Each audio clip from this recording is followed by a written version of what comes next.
Hi guys, today we've got this low twisted chignon hairstyle. To start, I've popped the hair into a low ponytail and I've left some hair out to frame the face.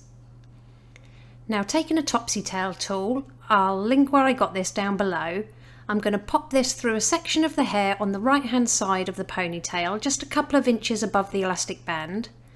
Then starting on the right hand side, I'm going to take a thin slice of hair from the ponytail, pass it through the loop and then pull it through that little section. I'm then going to leave a 1 inch gap and insert my topsy tail tool one more time. Grab another section of hair from the ponytail, pass it through the tool and pull it all the way through. And I'm basically going to do this all the way up and over the elastic band until we get to the left hand side. So keep moving that topsy tail tool to the left hand side and we're always pulling the sections from the left through to the right.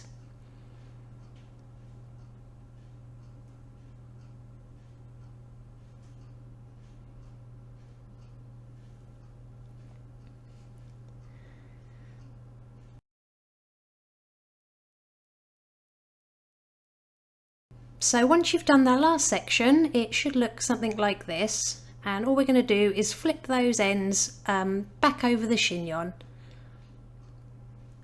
Now starting with the left hand side section, I'm just going to take the one next to it and twist it around. Then I'm going to add the next section to the bottom strand and twist it around again. And we're going to carry on adding a new section to that bottom strand and then twisting it until we reach the right hand side and run out of hair.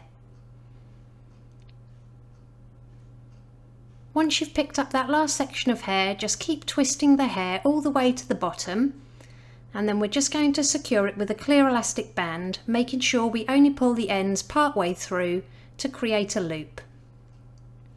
Now take this little rope braid and we're going to bring it underneath the chignon and then back round to the top, and I'm just going to hide it underneath that twist and secure it to the head with a couple of bobby pins. Next, apply some texture spray all over that twist. Again, it's linked below. And then really pinch and pull at that twist to give it a little bit more of a messier look. You can use bobby pins to secure it to the head if it's getting a little bit baggy. And it really is that simple. Here's the finished look. If you liked it, please give it a thumbs up and don't forget to subscribe for more tutorials.